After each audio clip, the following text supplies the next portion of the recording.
friends, welcome to the Vitruvian Life. Today is Friday, January 10th, my father's birthday. Yes, happy birthday, Dad.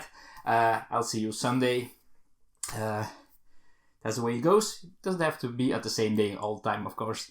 So, Sunday I will be at my parents' place celebrating my father's birthday. There you go. Besides that, Elise is home this weekend, so I'm not sure what's going to happen. Maybe play some board games, who knows, we'll see. But what I want to talk about today is something that happened to me. So I told earlier that I got a Nintendo Switch and I was planning to get some games for it, but not new from the store, but used copies to save some money, right? Because they're pretty expensive, these games. So, so I went to this website, which is the biggest used items website of Belgium, and I think also of the Netherlands. Not sure, but I think it is. And looked for some Switch games, and I found some, the ones that I wanted. I found one that sold Zelda, and I found one that sold Mario Kart and Mario Odyssey.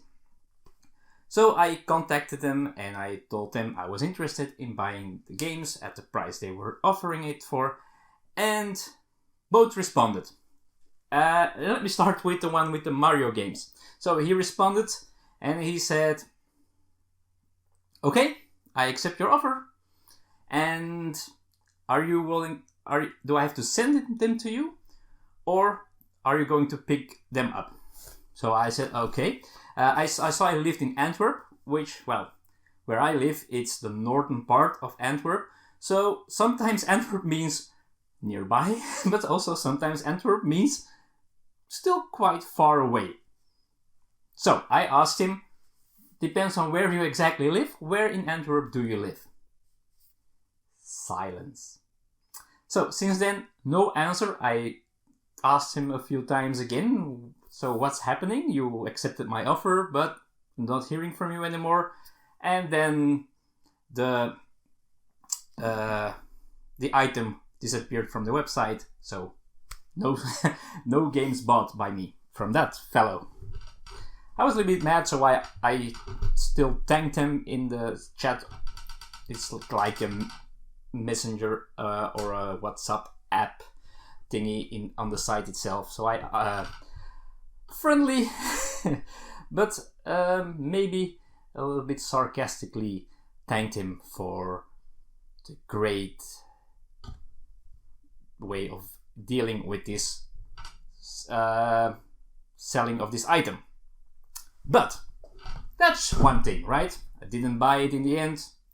Okay, let's go to the lady, and I'm going to mention her name, who goes by the name of Miranda Mortelmans.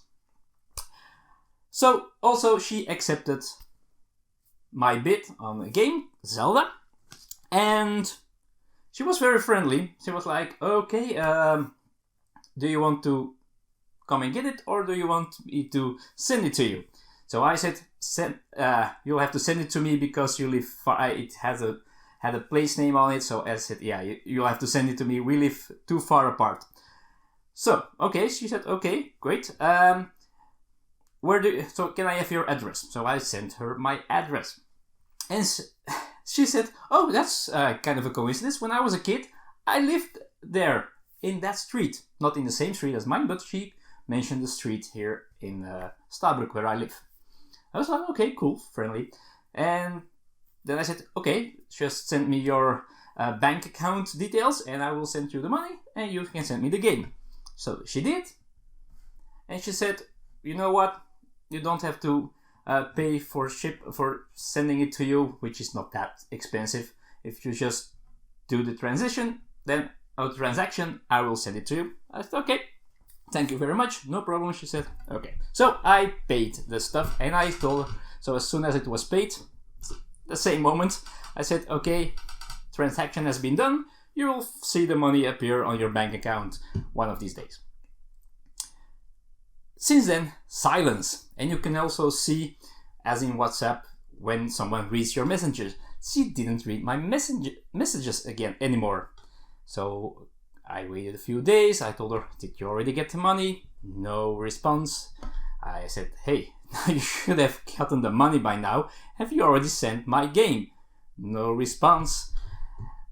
And after a while, of course, you have to take some steps. So I told her, okay, if you don't respond to me by tomorrow, by Friday or whatever, I'm going to file a complaint on the website. So no response, so I did. So I put in a complaint, I sent an email to the website, they answered, and I also said, and if that doesn't help, I'm going to the police. So she didn't respond, I filed a complaint, they said, yeah, we'll take steps against the account, but it's best that you go to the police to file an official complaint for, well, theft, I guess, or fraud.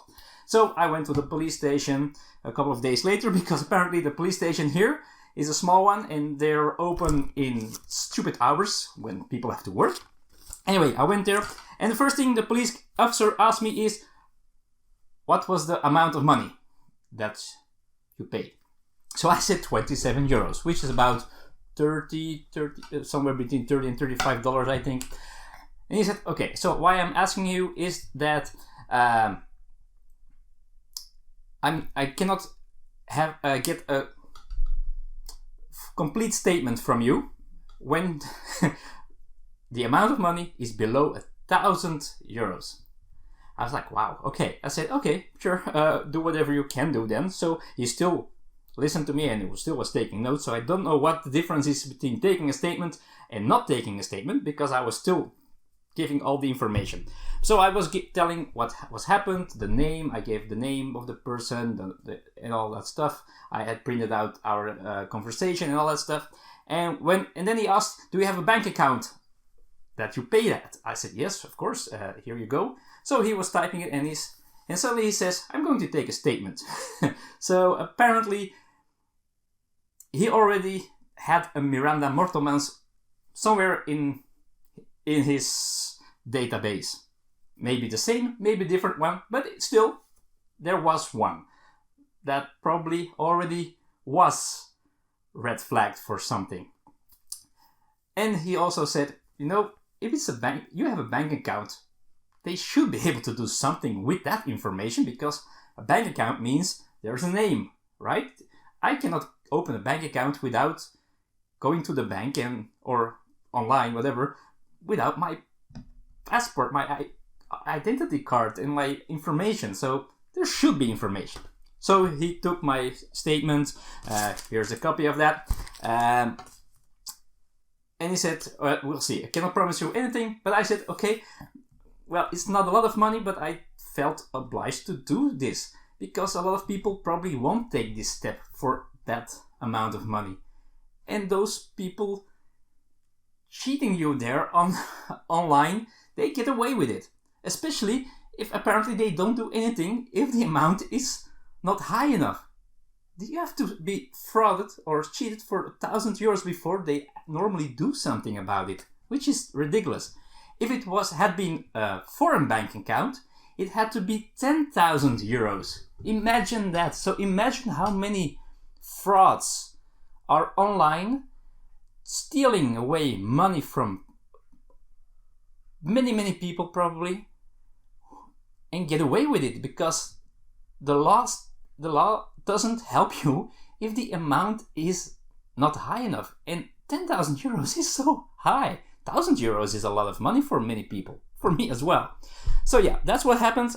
If there is something that follows this thing here, I will let you know in the vlog, of course, if I get my money back, or if something happens, you will hear it on the vlog, of course. Of course, my I don't trust these sites anymore, so I'm still looking for these games, but I'm only going to do it with pickup at the location itself and pay there when getting the item myself in my hands. So that's for sure. So that was my online thefts fraud story. Have you ever been in this situation? Did something like this ever happen to you? Let me know in the comments below. Also, let me know what you're planning to do this weekend. Let me know in the comments as well. So have a great weekend. See you all next time. See you soon. Bye bye.